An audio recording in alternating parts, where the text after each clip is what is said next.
Ian Curtis, the legendary frontman of Joy Division, remains one of the most enigmatic figures in rock history. His life was a blend of brilliance and darkness, shaped by poetic genius and silent suffering. Known for his stark baritone voice and hypnotic stage presence, Ian led a band that would define a generation. Yet, behind his rising fame was a man silently battling epilepsy and deep depression. In an emotional interview this year, Ian's daughter Natalie Curtis opened up about never-before-seen personal journals discovered in an attic of a family friend's home. These pages were filled with lyrics, unsent letters, and fragmented entries that suggest Ian might have been planning to leave the band entirely, not just because of his mental health, but because he felt exploited. These revelations have reignited conversations about mental health and the music industry. In fact, in early 2025, several British musicians, including Sam Fender and Tom York, launched the Curtis Clause, a proposed addition to record contracts, ensuring mental health evaluations and rest periods for artists under 30. The clause is gaining traction and is being considered by multiple major labels.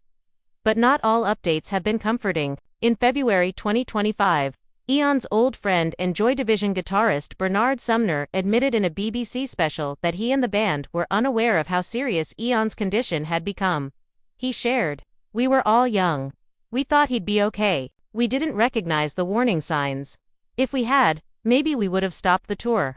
Fans visiting Macclesfield, where Ian lived and died, have noticed an uptick in tourism recently. A museum exhibit that opened in 2024 was quietly expanded in mid-2025 to include recovered items like his handwritten lyrics and even a reel-to-reel recording of an unreleased solo demo. The audio, unveiled during a private event, is chilling, his voice raw and stripped of production, whispering what sounds like a final goodbye.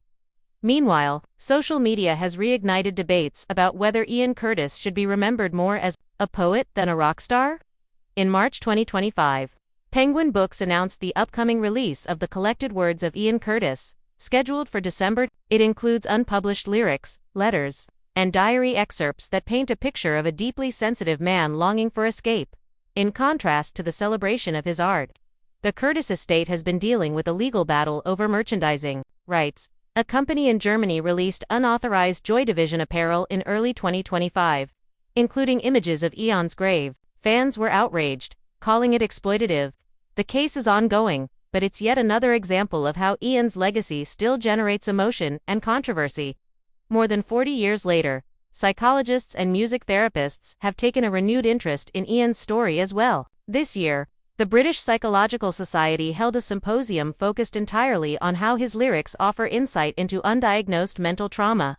For the first time, his pain is being dissected not for entertainment, but for empathy and education. But perhaps the most shocking detail revealed in 2025 came from a Hospital Workers Anonymous tip. In a newly unsealed report from 1980, it was confirmed that Ian had been prescribed a medication known to dangerously interact with epilepsy drugs.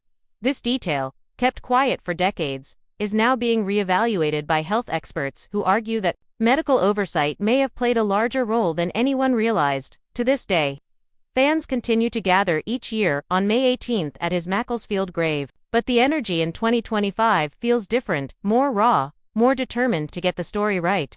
He's no longer just the sad-eyed boy in black and white photos. With every new revelation, Ian Curtis becomes more human, complex, creative, and ultimately, crushed under a weight he never deserved to carry. Thanks for watching. If Ian Curtis' story moved you, hit that like button, subscribe for more powerful stories like this, and share your thoughts in the comments below.